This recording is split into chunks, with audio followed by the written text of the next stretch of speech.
بسم اللہ الرحمن الرحیم۔ السلام علیکم۔ ایک دفعہ سلطان صلاح الدین ایوبی رحمۃ اللہ علیہ کو بتایا گیا کہ حضور مصر کے مغربی پہاڑیوں کے قریب ایک جھیل بہت مشہور ہے اور اس جھیل کو جادوئی جھیل کہا جاتا ہے اور اس جھیل کو بچہ پیدا کرنے والی ماں بھی کہا جاتا ہے۔ یہ سن کر سلطان نے کہا، ایسا کیا ہے اس جھیل میں؟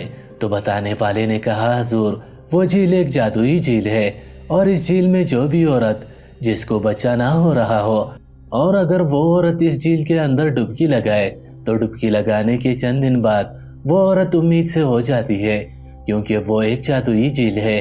یہ سن کر سلطان صلاح الدین ایوبی رحمۃ اللہ علیہ حیران ہو گئے۔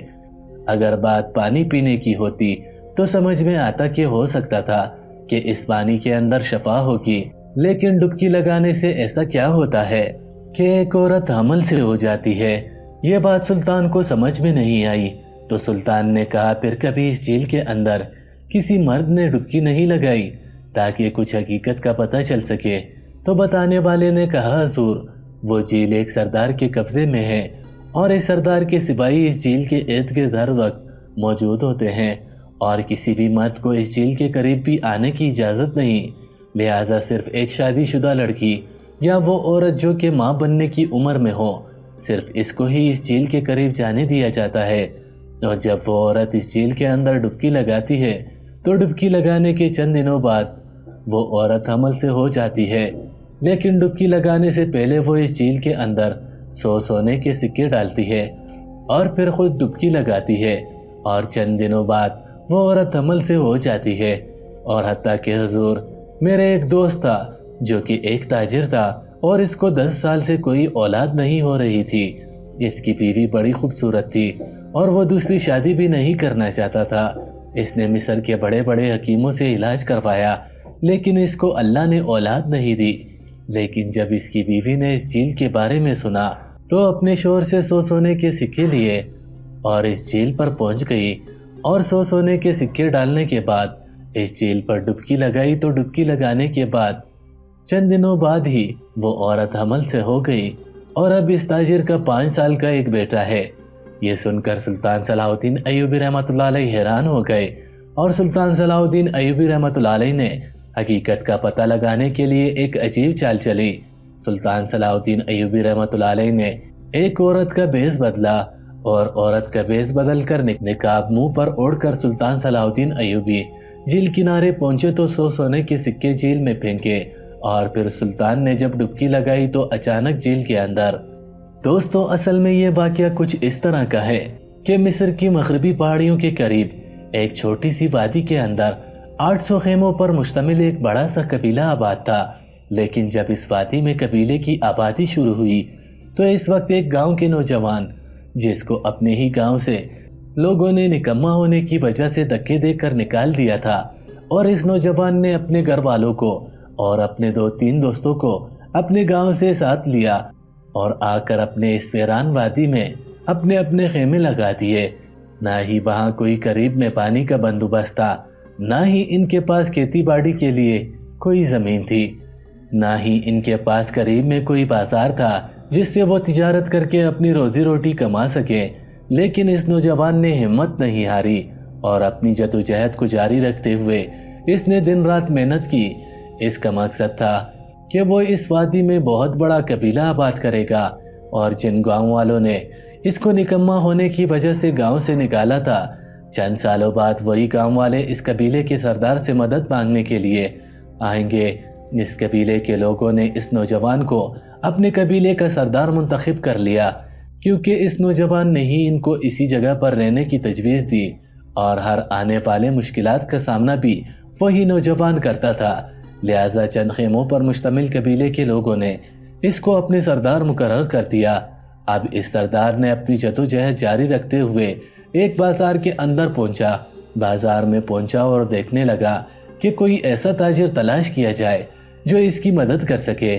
پورے بازار کو جانچنے کے بعد شام کے وقت وہ مایوسی کے ساتھ بازار کے کونے میں بیٹھا ہوا تھا۔ اس کے پاس واپس قبیلے میں جانے کے لیے بھی کوئی رقم نہیں تھی، نہ ہی اس کے پاس کوئی اپنی سواری تھی۔ قبیلہ بڑے فاصلے پر تھا اور رہنے کے لیے اس کے پاس کوئی جگہ بھی نہیں تھی۔ وہ رب سے دعا مانگ رہا تھا اے میرے مالک، جس طرح تو نے مجھے اتنی مشکلات میں گھیرا ہے، لہٰذا تو ہی میرا رب ہے اور تو ہی مجھے ان مشکلات سے نکلنے کی طاقت دے۔ وہ نوجوان دل ہی دل میں یہ دعا مانگ رہا تھا کہ اتنے میں ایک بوڑھا بزرگ اس بازار سے مغرب کی نماز پڑھ کر شام کے وقت گزر رہا تھا۔ جب اس بوڑھے بزرگ نے اس نوجوان کو روتے ہوئے دیکھا تو اس نے اس سے پوچھا، بیٹا تم کون ہو، کہاں سے آئے ہو اور شام کے وقت بازار کے کونے میں کیوں بیٹھے ہو، حالانکہ سارا بازار بند ہے؟ تو اس نے کہا، حضور میں فلاں جگہ پر رہتا ہوں، ہمارا ایک چھوٹا سا قبیلہ ہے، میں یہ یہاں پر تلاش کرنے آیا تھا کہ کوئی مجھے ایسا تاجر مل جائے جو میرے قبیلے کے قریب کوئی چھوٹا سا کپڑے اور کمبل بنانے کا کارخانہ بنانے میں مدد کرے، تاکہ کارخانے چلنے کے بعد اس کا کاروبار بھی چل سکے اور ہمارے قبیلے والوں کو روزگار بھی مل سکے۔ اگر ایسا نہ ہوا تو میرے قبیلے والے بھوک سے مر جائیں گے۔ لیکن حضور سارا دن پھرنے کے بعد بھی کسی ایک تاجر نے میری بات نہیں سنی۔ جب میں ان کو کہتا ہوں کہ میں ایک قبیلے کا سردار ہوں تو وہ مجھے ہنستے ہوئے دھکا دے کر وہاں سے بھگا دیتے ہیں۔ کوئی میری بات پر یقین نہیں کر رہا۔ یہ سن کر وہ بوڑھا بزرگ کہنے لگا، بیٹا تم جانتے ہو میں بھی ایک تاجر ہوں۔ وہ نوجوان اس بوڑھے بزرگ کو دیکھ کر حیرانی کے ساتھ کھڑا ہو گیا، کیونکہ وہ بوڑھا بزرگ شکل سے بالکل سادہ اور غریب قسم کا انسان لگ رہا تھا۔ تو اس نے کہا، حضور آپ اگر اس بازار کے تاجر ہیں تو پھر اتنے سادہ لباس میں کیوں ہیں؟ تو اس نے کہا، بیٹا میں نے بھی تمہاری طرح بہت برا وقت دیکھا، لیکن جب میرے پاس دولت آئی تو میں نے کبھی غرور نہیں دکھایا، میں سادگی میں ہی رہنا ہی پسند کرتا ہوں۔ پھر اس تاجر نے 10 دکانیں دکھائیں جو کہ سامنے بازار کی سب سے بڑی دکانیں تھی۔ اس تاجر نے نوجوان کو کہا، بیٹا یہ سب دکانیں میری ہیں اور اس دکانوں میں کام کرنے والے تاجر میرے نیچے کام کرتے ہیں، وہ میرے ہی سونے سے اس بازار کے اندر تجارت کر رہے ہیں۔ تو یہ سن کر وہ نوجوان خوشی کے ساتھ جھوم اٹھا اور کہا، حضور کیا آپ میری مدد کریں گے؟ تو اس بوڑھے بزرگ نے کہا، بیٹا اگر میں آپ کی مدد نہ کرتا تو میں یہ ساری باتیں تمہیں کبھی نہ بتاتا۔ میں نے تمہیں یہ سب اس لیے بتایا کیونکہ میں تیری مدد کرنا چاہتا ہوں۔ تو اتنے میں اس نوجوان نے کہا، بابا جی لیکن یہ معاملہ بڑا رسکی ہو سکتا ہے کیونکہ ہمارے قبیلہ ایک سنسان جگہ پر ہے، نہ ہی ساتھ میں کوئی پانی ہے، نہ ہی وہاں کوئی قریب میں بازار ہے، لہٰذا وہاں سے سامان آنے لے جانے کے لیے بڑا خرچہ آئے گا، ہو سکتا ہے کہ آپ کو اس میں نقصان آ جائے، کیا آپ یہ رسک لینا چاہیں گے؟ تو اس بوڑھے نے کہا، بیٹا میں نے کبھی بھی زندگی میں غریبوں کی مدد کرتے ہوئے گھاٹے یا فائدے کو نہیں دیکھا، چلو میں تمہارے ساتھ ابھی اور اسی وقت قبیلے میں چلتا ہوں، وہاں جا کر ایک مناسب جگہ دیکھ کر چھوٹا سا کارخانہ بنانے کی کوشش کرتے ہیں۔ اس تاجر نے اس نوجوان کو اپنے ساتھ لیا اور اپنے گھر لے گیا اور اپنی بیوی کو کہا کہ میرے ساتھ ایک خاص مہمان آیا ہے، اس کے لیے کھانے کا بندوبست کرو۔ مہمانوں کی قدر کرنے والے اس بوڑھے بزرگ کی بیوی، جو کہ اپنے بازار کا بہت بڑا تاجر تھا، اس کی بیوی نے اس مہمان کا سنتے ہی ایک بنا ہوا بکرا، میٹھے میں کھیر اور باقی بھی چیزیں اس نوجوان کے آگے پیش کر دی۔ سارے دن کا بھوکا نوجوان جب اس نے اتنی لذیذ کھانے کو دیکھا تو اس کے منہ میں پانی آ گیا۔ بوڑھے تاجر نے اس نوجوان کے ساتھ بیٹھ کر کھانا کھایا۔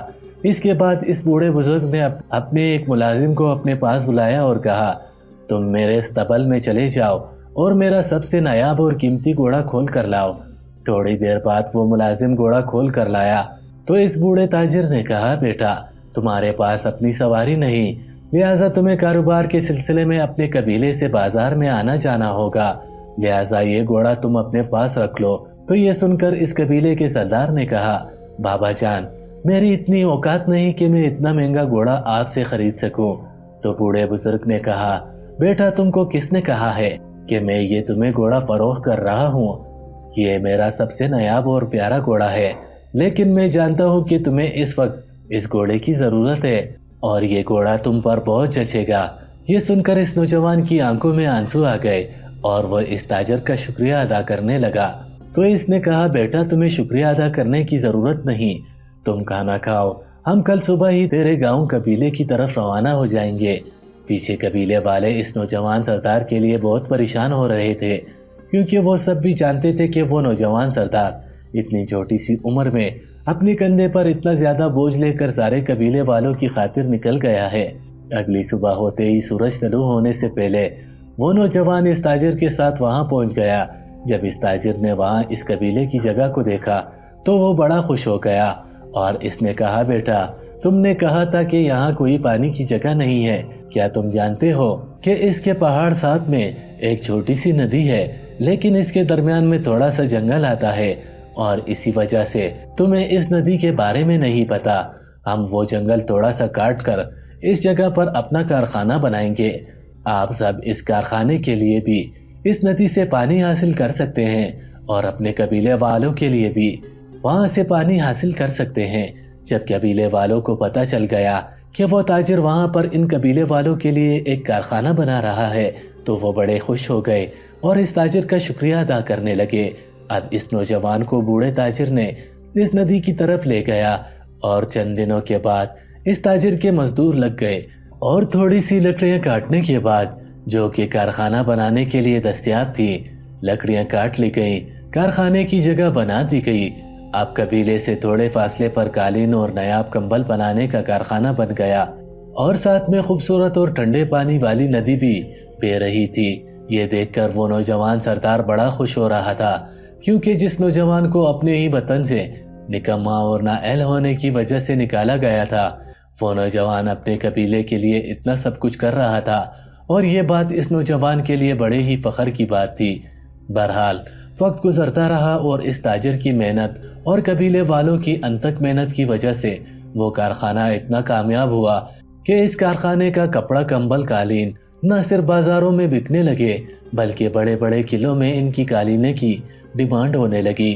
اب وہ جو اپنا کپڑا پہلے گھاٹے میں بیچ رہے تھے، جب ان کے کپڑے کی شہرت پورے علاقے میں پھیلی تو اچھے خاصے منافع پر بیچنا شروع ہو گئے اور ان کو پچھلے چند مہینے میں آنے والے خسارہ چند دن کے اندر پورا ہو گیا اور اب ان کا کارخانہ بہت تیزی کے ساتھ چلنے لگا۔ وقت گزرتا رہا اور وہ 3 خیموں والا قبیلہ اب 10 سے 15 خیموں پر مشتمل ہو چکا تھا۔ وقت گزرنے کے ساتھ ساتھ چند ماہ کے بعد وہاں سے ایک تاجر کا قافلہ گزرا۔ جب انہوں نے دیکھا کہ ایک خوبصورت سی وادی میں ایک قبیلہ آباد ہے اور ساتھ میں قالین بنانے کا کارخانہ بھی بنا ہوا ہے، پانی حاصل کرنے کے لیے ساتھ میں خوبصورت ندی بھی ہے، لہٰذا انہوں نے قبیلے کے سردار سے اجازت لے کر ان قبیلے والوں کے ساتھ اپنے خیمے لگا لیے اور وہ بھی قبیلے کا حصہ بن گئے۔ اب وہ قبیلہ اس سے زیادہ خیموں پر مشتمل ہو چکا تھا۔ وقت گزرنے کے ساتھ ساتھ اس قبیلے کے سردار نے اپنے ہی قبیلے میں سے چند سپاہی مقرر کیے اور ان کی ماہانہ تنخواہ مقرر کر دی اور اپنے ہی جیب سے ان سپاہیوں کی تنخواہ ادا کرتا اور وہ نوجوان قبیلے کی حفاظت کرتے۔ اس قبیلے کے سردار کی کسی کے ساتھ کوئی دشمنی نہیں تھی، لیکن پھر بھی اپنی حفاظت کرنا وہ ضروری سمجھتا تھا۔ وقت گزرتا رہا اور جب ان گاؤں والوں نے دیکھا کہ جس نوجوان کو ہم نے نکما سمجھ کر دھکے دے کر نکالا تھا، وہ نوجوان اتنے بڑے قبیلے کا سردار بن چکا ہے، لہٰذا انہوں نے اپنے گاؤں کے سب سے معزز آدمی اس قبیلے کے سردار کے پاس بھیجا اور کہا کہ اگر آپ کا سردار اجازت دے تو ہم آپ کے قبیلے کا حصہ بننا چاہتے ہیں، کیونکہ جس گاؤں میں ہم رہتے ہیں وہاں قحط پڑ گیا ہے، نہ ہی بارش ہوتی ہے نہ ہی کھیتی باڑی ہوتی ہے، لہٰذا ہمارے لوگ بھوک سے مر رہے ہیں۔ جب قبیلے کے سردار نے یہ بات سنی، پہلے تو اس نے صاف صاف انکار کر دیا، لیکن جب اس نے سنا کہ اگر میں نے اپنی ضد جاری رکھی تو غریب بھوک سے مر جائیں گے، لہٰذا اس نے بوڑھے بزرگ کو اجازت دے دی۔ اب وہ سارے کا سارا گاؤں اس وادی میں قیام پذیر ہو گیا اور وہ اس قبیلے کا حصہ بن گئے۔ وقت گزرتا رہا اور وہ چند خیموں پر مشتمل قبیلہ اب سینکڑوں قبیلوں پر سینکڑوں خیموں پر مشتمل ہو چکا تھا، حتیٰ کہ اب اس قبیلے کے ساتھ میں اس بوڑھے تاجر اور قبیلے کے سردار کی مدد سے وہاں ایک بازار بن گیا۔ اب جہاں پہلے کوئی پرندہ بھی نہیں موجود تھا، اب وہ اپنے شہر کا سب سے بڑا بازار بن گیا تھا۔ اب اس جگہ پر شام، فلسطین، مصر اور یورپ گہرا اسکندیا سے بڑے بڑے تاجر آتے، اس بازار میں اپنا سامان بیچتے، ضرورت کا سامان خریدتے اور بڑے بڑے بازاروں میں جا کر بیچتے، اور چند سالوں کے اندر وہ قبیلہ بہت بڑا قبیلہ بن چکا تھا۔ وقت گزرتا رہا اور یہ قبیلہ اتنا مشہور ہوا کہ اس قبیلے کی شہرت سلطان صلاح الدین ایوبی رحمۃ اللہ علیہ کے کانوں تک بھی جا پہنچی۔ جب یہ بات سلطان صلاح الدین ایوبی رحمۃ اللہ علیہ نے سنی کہ جس نوجوان کو اپنے گاؤں والوں نے دھکے دے کر رسوا کر کے نکالا تھا، وہ نوجوان اتنے بڑے قبیلے کا سردار بن چکا ہے جس کے پاس اپنی سواری نہیں تھی، اب اس سردار کے پاس سینکڑوں کی تعداد میں سپاہی حفاظت کے لیے موجود ہیں اور گھوڑوں کے استبل ہیں۔ جس نوجوان کے پاس اپنے قبیلے والوں کے پالنے کے لیے پانی نہیں تھا، اب اس نوجوان کے پاس اتنی بڑی ندی ہے۔ جس نوجوان کے پاس کھانے پینے کے لیے کوئی بازار نہیں تھا، اب اس قبیلے والوں کے ساتھ میں اتنا بڑا بازار بنا چکا ہے۔ جس جگہ وہ کوئی پرندہ بھی سالوں بعد گزرتا تھا، اس جگہ پر اس نوجوان کی محنت اور مسلسل کوشش کی وجہ سے اتنا بڑا بازار بن چکا ہے، اور اس جگہ پر رات کو بھی ہجوم ہی ہجوم رہتا ہے۔ جب سلطان صلاح الدین ایوبی رحمۃ اللہ علیہ نے اس قبیلے کے بارے میں سنا تو سلطان صلاح الدین ایوبی کو بھی تجسس ہونے لگا کہ اگر زندگی نے ساتھ دیا تو میں اس قبیلے کا ضرور دورہ کروں گا۔ وقت گزرتا رہا اور اتفاقاً چند سالوں کے بعد سلطان صلاح الدین ایوبی رحمۃ اللہ علیہ کو اسی راستے سے گزر کر مصر کی مغربی پہاڑیوں کے پاس میں ایک قلعہ تھا، وہ سلطان صلاح الدین ایوبی رحمۃ اللہ علیہ کی حاکمیت میں تھا، اور سلطان صلاح الدین ایوبی رحمۃ اللہ علیہ نے اس قلعے کے حاکم سے ملاقات کرنے کے لیے جانا تھا۔ جب سلطان صلاح الدین ایوبی رحمۃ اللہ علیہ محل سے نکلنے لگے تو علی بن سفیان نے بتایا، حضور جس قلعے کی طرف ہم جا رہے ہیں، اس قلعے کی طرف جانے والا راستہ بالکل اسی قبیلے کے پاس سے گزر کر جاتا ہے، اور اسی راستے پر ہی اس قبیلے کا بہت بڑا بازار ہے جس کے بارے میں چند سال پہلے آپ کو بتایا گیا تھا۔ یہ سن کر سلطان صلاح الدین ایوبی بڑے خوش ہو گئے کہ اس جگہ پر میں جانے کے لیے بڑا بےتاب تھا، قدرت نے وہاں پر جانے کے لیے مجھے موقع دے دیا۔ سلطان صلاح الدین ایوبی رحمۃ اللہ علیہ کا ایک ایلچی پیغام لے کر اس قبیلے کے سردار کے پاس پہنچا۔ اس قبیلے کے سردار کو پیغام مل گیا کہ سلطان صلاح الدین ایوبی رحمۃ اللہ علیہ اس قبیلے کے اندر چند دن مہمان نوازی کے لیے ٹھہریں گے اور پھر اپنی منزل کی طرف بڑھ جائیں گے۔ جب اس نوجوان سردار نے سنا کہ میرے قبیلے میں سلطنت کا اتنا بڑا بہادر نڈر اور دلیر سلطان میرے قبیلے میں آ رہا ہے تو اس کو کوئی جگہ نہیں مل رہی تھی جہاں وہ سلطان کو بٹھا سکے۔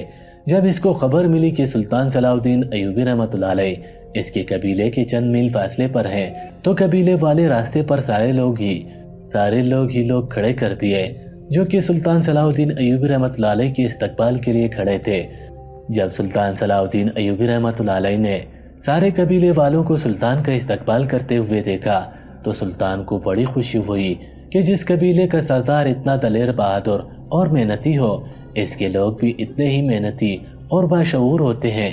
بہرحال سلطان صلاح الدین ایوبی رحمۃ اللہ علیہ اس قبیلے کے اندر پہنچ گئے۔ اس سردار نے سلطان صلاح الدین ایوبی رحمۃ اللہ علیہ کی مہمان نوازی کی اور سلطان کا بھرپور استقبال کیا۔ سلطان صلاح الدین ایوبی رحمۃ اللہ علیہ نے پورے قبیلے کا نظارہ کیا۔ ہر خیمے کا نظارہ کرنے کے بعد سلطان صلاح الدین ایوبی رحمۃ اللہ علیہ اس ندی پر گئے جہاں پر بالکل ٹھنڈا پانی تھا۔ سلطان صلاح الدین ایوبی کو بڑی خوشی ہوئی کہ جس جگہ پر ایک گھونٹ پانی پینے کا تصور بھی نہیں کر سکتے، اس جگہ پر اللہ تعالیٰ نے اتنی بڑی ندی ان قبیلے والوں کے لیے بنا دی۔ اور سلطان جب بازار میں گیا تو دیکھ کر سلطان کے ہوش اڑ گئے، کیونکہ جس جگہ پر انسان کا ہونا بھی بڑی حیرت کی بات ہے، اس جگہ پر بازار بنا ہوا تھا اور بازار کے اندر فلسطین اور شام کے بڑے بڑے تاجر تجارت کرنے کے لیے آئے ہوئے تھے، اور اس بازار کے اندر دنیا کی ہر چیز موجود تھی۔ سلطان صلاح الدین نے قبیلے کے سردار کو اپنے گلے سے لگایا اور کہا، بیٹا اگر آپ جیسے سردار میری سلطنت کے اندر زندہ رہے تو میری سلطنت پر کبھی زوال نہیں آ سکتا۔ یہ سن کر وہ نوجوان بڑا خوش ہو گیا کیونکہ اس کو ہمت دینے والی کوئی عام شخصیت نہیں تھی۔ اپنے وقت کا بہادر دلیر اور نڈر سلطان جس کے نام سے بڑے بڑے عیسائی بادشاہ بھی کام چاہتے تھے، اس نوجوان کا وہ سلطان کندھا تھام رہا تھا۔ جب سلطان صلاح الدین ایوبی کا قافلہ وہاں سے جانے لگا تو اس نوجوان نے کہا، حضور بے شک چھوٹا منہ بڑی بات، لیکن میں آپ سے درخواست کرنا چاہتا ہوں کہ جب آپ قلعے کے حاکم سے ملاقات کر کے واپس اسی راستے سے لوٹیں گے تو میرے پاس چند دن کے لیے مہمان نوازی ضرور کرنا۔ یہ سن کر سلطان نے کہا، بیٹا میں نے پہلے بھی اس قبیلے کے اندر 2 دن گزار دیے ہیں، اب میرے پاس اتنا وقت نہیں، کیونکہ ایک سلطان کا وقت اپنی رعایا کا قرض ہوتا ہے اور یہ وقت میرے پاس عوام کا قرض ہے۔ تو یہ سن کر اس نے کہا، حضور بے شک آپ بالکل درست فرما رہے ہیں، لیکن کاروباری اور تجارتی لحاظ سے میں آپ سے کچھ مشورہ کرنا چاہتا ہوں۔ یہ سن کر سلطان نے فرمایا، ٹھیک ہے بیٹا، میں حاکم سے ملاقات کرنے کے بعد دوبارہ آپ کے پاس آؤں گا۔ یہ سن کر وہ نوجوان سردار خوش ہو گیا۔ سلطان صلاح الدین ایوبی کا قافلہ اس قلعے کی طرف روانہ ہو گیا۔ وقت گزرتا رہا اور تقریباً 10 دنوں کے بعد سلطان صلاح الدین ایوبی اس قلعے کے حاکم سے ملاقات کر کے دوبارہ اس قبیلے کے سردار کے پاس پہنچے۔ سلطان کو دوبارہ دیکھ کر قبیلے کا سردار بڑا خوش ہو گیا۔ اس نے سلطان صلاح الدین ایوبی رحمۃ اللہ علیہ کے لیے ایک خاص خیمہ تیار کروایا تھا جو کہ بہت ہی اعلیٰ قسم کا تھا۔ یہ دیکھ کر سلطان کو بہت خوشی ہو رہی تھی کہ جس نوجوان کو بڑی بے دردی سے اپنے ہی گاؤں سے رسوا کر کے نکالا گیا تھا، آج وہ نوجوان اتنا کامیاب ہو گیا ہے، اور وہ نوجوان باقی لوگوں کے لیے بھی ایک بہت بڑا سبق تھا۔ سلطان صلاح الدین ایوبی رحمۃ اللہ علیہ اس سردار کے ساتھ خیمے کے اندر تجارتی لحاظ سے مشاورت کر رہے تھے کہ اتنے میں باہر ایک عورت اور ایک مرد کے چیخنے چلانے کی آوازیں آنے لگی۔ سلطان صلاح الدین ایوبی رحمۃ اللہ علیہ نے پوچھا، سردار صاحب باہر کس کی آواز ہے؟ تو سردار نے سپاہی کو اشارہ دیتے ہوئے کہا، جاؤ پتہ کرو باہر کون شور کر رہا ہے، کیا ان کو پتہ نہیں ہمارے درمیان میں ہمارے عظیم سلطان ہیں؟ تو وہ سپاہی گیا اور پھر واپس آیا اور کہا، حضور ایک نوجوان ہے جو اپنی بیوی کو قتل کرنے کی کوشش کر رہا ہے، ہم نے اس کو روکنے کی بہت کوشش کی لیکن وہ قابو میں نہیں آ رہا، اور اس کے ساتھ ساتھ اپنے نومولود بچے کو بھی قتل کرنا چاہتا ہے۔ یہ سن کر سلطان صلاح الدین ایوبی رحمۃ اللہ علیہ بڑے حیران ہو گئے کہ یہ نوجوان کیا کہہ رہا ہے۔ سلطان صلاح الدین ایوبی رحمۃ اللہ علیہ اپنی جگہ سے اٹھنے لگے تو سردار نے کہا، حضور آپ زحمت نہ کریں، آپ بیٹے میں ابھی صورتحال کا جائزہ لے کر آتا ہوں۔ تو سلطان نے کہا، نہیں میں بھی آپ کے ساتھ چلتا ہوں۔ سلطان صلاح الدین ایوبی رحمۃ اللہ علیہ نے جب خیمے سے باہر دیکھا تو وہ نوجوان اپنے ہاتھ میں چھری پکڑے ہوئے تھا، اس کو سپاہیوں نے پکڑا ہوا تھا۔ وہ ایک عورت کی طرف خنجر دکھا رہا تھا جس کے ہاتھ میں ایک نومولود بچہ تھا۔ یہ دیکھ کر سلطان نے سپاہیوں کو حکم دیا کہ اس عورت کو جس کے ہاتھ میں بچہ ہے اور اس نوجوان کو پکڑ کر میرے خیمے میں لاؤ۔ سپاہی اس کو پکڑ کر خیمے میں لائے تو سلطان صلاح الدین ایوبی رحمۃ اللہ علیہ نے اس کو کہا، تم اپنی بیوی کو کیوں قتل کرنا چاہتے ہو اور اس نامولود بچے کو جس کو پیدا ہوئے چند گھنٹے ہوئے ہیں؟ تو اس نے کہا، حضور یہ میرا بچہ نہیں ہے، یہ میرا ناجائز بیٹا ہے اور میری بیوی بھی بد کردار ہے، لہٰذا میں ان دونوں کو ختم کرنا چاہتا ہوں۔ تو یہ سن کر وہ عورت چیخنے لگی، چلانے لگی اور قسمیں کھانے لگی کہ حضور میں بد کردار نہیں، یہ اس کا ہی بیٹا ہے۔ تو سلطان صلاح الدین ایوبی رحمۃ اللہ علیہ نے اس کو کہا، اے نوجوان مجھے یہ بات تفصیل سے بتاؤ، آخر یہ تم کیوں کہہ رہے ہو کہ یہ بچہ تیرا نہیں ہے؟ تو اس نے کہا، حضور میری شادی کو 10 سال گزر گئے تھے لیکن مجھے اللہ نے کوئی اولاد نہ دی۔ وقت گزرتا رہا اور چند ماہ کے بعد میری بیوی نے مجھے خبر دی کہ میں ماں بننے والی ہوں۔ مجھے یقین نہیں آیا کیونکہ میں جانتا تھا کہ میں کبھی باپ نہیں بن سکتا، کیونکہ مجھ میں باپ بننے کی اہلیت نہیں، کیونکہ میں قبیلے کے حکیم صاحب سے اپنا معائنہ کروا چکا تھا۔ لیکن پھر بھی میں نے سوچا کہ اگر اللہ کی طرف سے حکم تھا تو کون ٹال سکتا ہے۔ لیکن حضور جب بچے کی پیدائش ہوئی تو دیکھ کر مجھے اسی وقت ہی پتہ چل گیا کہ یہ میرا بالکل خون نہیں ہے، نہ ہی اس کی شکل، نہ ہی اس کی رنگت اور نہ ہی اس کی خوشبو مجھ سے مل رہی ہے۔ حضور یہ میرا بچہ نہیں ہے۔ یہ سن کر سلطان صلاح الدین ایوبی کو حیرت ہوئی اور کہا، اے خاتون تم اس بارے میں کیا کہنا چاہو گی؟ تو اس نے بھی کہا، حضور میں اپنے بچے کی قسم کھا کر کہتی ہوں کہ یہ اسی کا بچہ ہے۔ تو وہ نوجوان کہنے لگا، حضور یہ میرا بچہ نہیں ہے۔ تو سلطان صلاح الدین ایوبی رحمۃ اللہ علیہ نے دونوں کو ٹھنڈا ہونے کا حکم دیا اور کہا، اے خاتون بتاؤ اگر تمہیں 10 سالوں کے اندر اندر بچہ نہیں ہو رہا تھا اور جب تیرے شوہر کو بھی حکیم صاحب نے کہا کہ تیرا شوہر باپ نہیں بن سکتا تو پھر ماں کیسے بن گئی؟ تمہارے تو کردار پر سوال اٹھتا ہے۔ تو اس نے کہا، حضور میرا کردار بالکل پاکیزہ ہے۔ ہاں حضور بے شک میرا شوہر باپ نہیں بن سکتا تھا، لیکن یہ سب اس جادوئی جھیل کا کمال ہے یہ سن کر سلطان بڑے حیران ہو گئے کہ یہ جادوئی جھیل کہاں ہے اور کیا ہے۔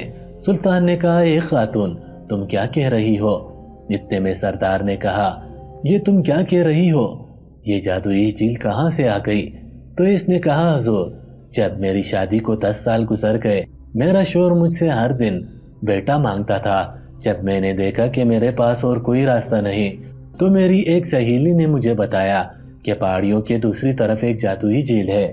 اس جادوئی جھیل میں جو بھی عورت سونے کے سکے ڈال کر ڈبکی لگا لے، اس کو اللہ تعالیٰ اولاد سے نواز دیتا ہے۔ جب میں نے اس کے بارے میں سنا تو میں سونے کے سکے جمع کرنے لگی، اور جب میرے پاس 100 سونے کے سکے جمع ہو گئے تو میں اپنی سہیلیوں کے ساتھ اس جھیل کی طرف چل پڑی۔ میری سہیلی کا گھر راستے میں تھا، وہ اپنے گھر میں چلی گئی اور میں اکیلی اس جھیل کی طرف چل پڑی۔ چلتے چلتے جب میں اس جھیل کے قریب پہنچی تو سپاہی ارد گرد کھڑے ہوئے تھے۔ انہوں نے مجھے کہا کہ پہلے تم سکے ڈالو، اس کے بعد ہی تم اس میں ڈبکی لگانا۔ حضور، جب میں نے 100 سونے کے سکے ڈالے تو اس کے بعد میں نے اس جھیل کے اندر ڈبکی لگائی۔ حضور، جو ہی جھیل کے اندر ڈبکی لگائی، مجھے ایسے لگا جیسے میں بے ہوش ہو گئی۔ چند گھنٹوں کے بعد مجھے محسوس ہوا کہ میں جھیل کے کنارے پڑی ہوئی تھی۔ جب میں ہوش میں آئی تو دیکھا تو میں نے سپاہیوں سے پوچھا مجھے کیا ہو گیا تھا، تو ایک سپاہی نے کہا کہ یہ ایک جادوئی جھیل ہے، اس میں جو بھی ڈبکی لگاتا ہے وہ بے ہوش ہو جاتا ہے، اور پھر جادوئی جھیل اس کا علاج کرنے کے بعد اس کو باہر کنارے پر پھینک دیتی ہے، لہٰذا اب تم چلی جاؤ، تجھے اولاد ہو جائے گی۔ حضور، جب میں اس جھیل کے کنارے اٹھی تو میرا سارا جسم کپکپا رہا تھا، دکھ رہا تھا۔ مجھے سمجھ نہیں آ رہا تھا کہ آخر اس جھیل کے اندر ایسا کیا تھا کہ جھیل کے اندر جانے کے بعد مجھے اتنی زیادہ تھکاوٹ ہو رہی تھی، میرا سارا جسم ٹوٹ رہا تھا، لیکن مجھے اس بات کی سمجھ نہیں آ رہی تھی۔ بہرحال میں اسی خوشی کے ساتھ واپس لوٹ آئی کہ اب میری گود بھر جائے گی۔ حضور، میری امید کے مطابق چند دن گزرے کہ مجھے الٹی آنے لگی، اور جب میں طبیب کے پاس گئی تو اس نے مجھے کہا کہ تو ماں بننے والی ہے، اور مجھے یقین آ گیا کہ میری سہیلی نے صحیح کہا تھا، اور یہ سب کمال اس جادوئی جھیل کا ہے۔ حضور، میں نے بڑی احتیاط کے ساتھ اپنے بچے کا خیال رکھتی رہی، اور جب آج بچے کی پیدائش ہوئی تو میرا شوہر کہہ رہا ہے کہ یہ میرا بچہ نہیں ہے۔ حضور، ایسے کیسے ہو سکتا ہے؟ یہ اسی کا بچہ ہے۔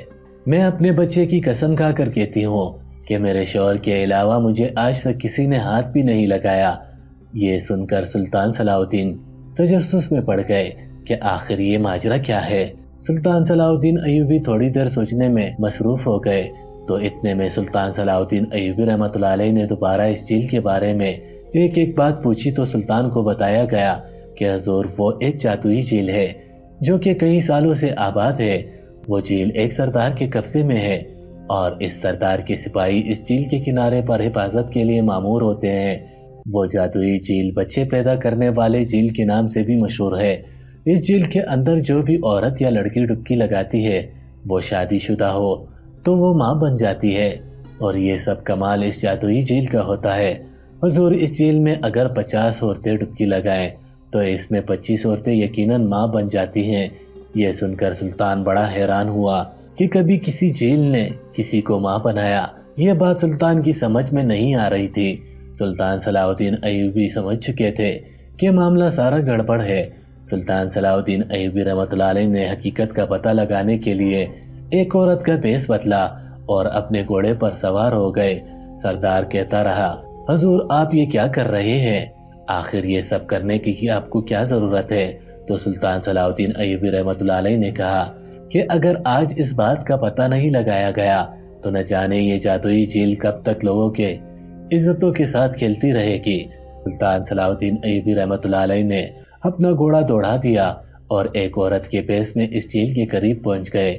سلطان صلاح الدین ایوبی رحمۃ اللہ علیہ نے اپنے تھیلے سے 100 سکے نکالے اور اس جھیل میں ڈال دیے، تو سپاہی ساتھ میں کھڑے تھے۔ انہوں نے کہا، اب تم اس جھیل میں ڈبکی لگا سکتے ہو۔ سلطان صلاح الدین ایوبی اپنی پوری تیاری میں تھے۔ سلطان صلاح الدین ایوبی رحمۃ اللہ علیہ نے جیسے ہی ڈبکی لگائی تو نیچے سے سلطان کو محسوس ہوا کہ ڈبکی لگاتے ہی نیچے سے کسی نے پکڑ لیا ہو۔ سلطان صلاح الدین ایوبی رحمۃ اللہ علیہ نے اس پانی کے اندر اپنا سانس روکا ہوا تھا، اور تھوڑی دیر گزری کہ سلطان صلاح الدین ایوبی رحمۃ اللہ علیہ کو محسوس ہوا کہ سلطان کو پکڑ کر کسی خوش جگہ پر لایا گیا ہے۔ یہ دیکھ کر سلطان صلاح الدین ایوبی رحمۃ اللہ علیہ حیران ہو گئے کہ سلطان صلاح الدین ایوبی رحمۃ اللہ علیہ ایک بند سرنگ کے اندر موجود ہیں اور اس سرنگ کے اندر شمع جل رہی ہے، لیکن سلطان نہیں جانتے تھے کہ آخر اس جیل سے اچانک میں اس سرنگ کے اندر کیسے پہنچ گیا۔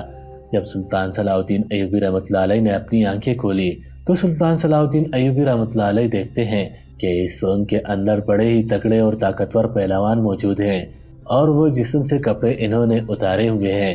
سلطان صلاح الدین ایوبی کے دماغ میں آدھا معاملہ آ چکا تھا۔ تب تھوڑی دیر گزری تو ایک نوجوان سلطان کے قریب آیا اور سلطان کو خاتون سمجھ کر سلطان کے کپڑے اتارنے لگا۔ یہ دیکھ کر سلطان کو سارا معاملہ سمجھ آ چکا تھا کہ یہ کوئی جادوئی جیل نہیں بلکہ یہ تو ایک بہت بڑا جال ہے۔ سلطان کی سمجھ میں آ چکا تھا، لہٰذا سلطان صلاح الدین ایوبی رحمۃ اللہ علیہ نے اس وقت اپنی تلوار نکالی اور اس سرنگ کے اندر لڑائی شروع ہو گئی۔ سلطان صلاح الدین ایوبی رحمۃ اللہ علیہ نے بڑی بہادری کے ساتھ لڑ کر اس سرنگ کے اندر موجود 3 سپاہیوں اور 2 پہلوانوں کو زخمی کیا اور جان بچا کر اس سرنگ سے ہوتے ہوتے اس جھیل کے اندر پہنچے۔ سلطان صلاح الدین ایوبی رحمۃ اللہ علیہ نے جب دروازہ کھولا تو وہ اس جھیل کے کنارے پہ کھلتا تھا۔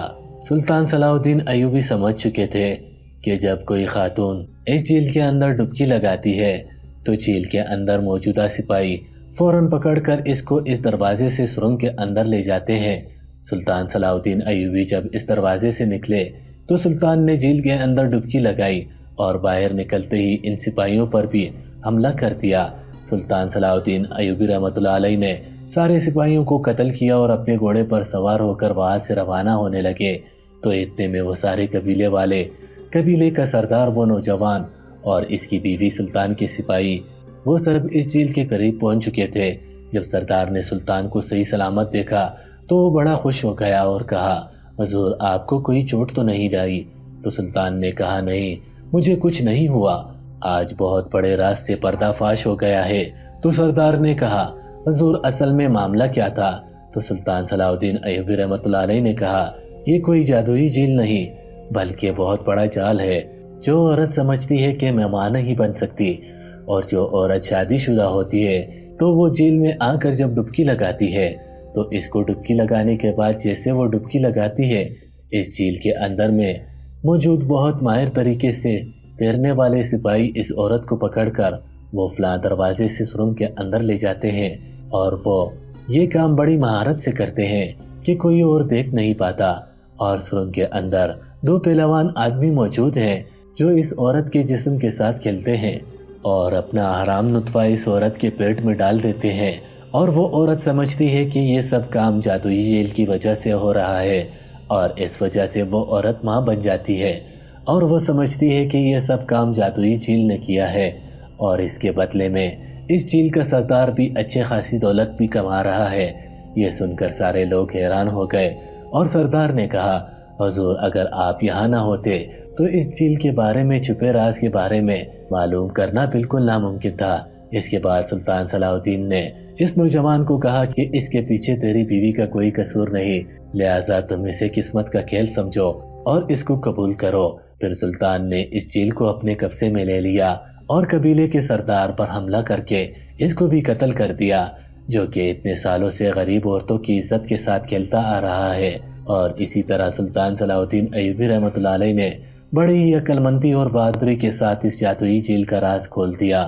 ایسے ہی سبق آموز واقعات اور کہانیوں کے لیے ہمارے چینل کو ضرور سبسکرائب کر کے بیل آئیکن پر کلک کر لیجیے گا تاکہ آئندہ آنے والی تمام ویڈیوز کا نوٹیفیکیشن آپ کو بر وقت ملتا رہے۔ وما علینا الا البلاغ۔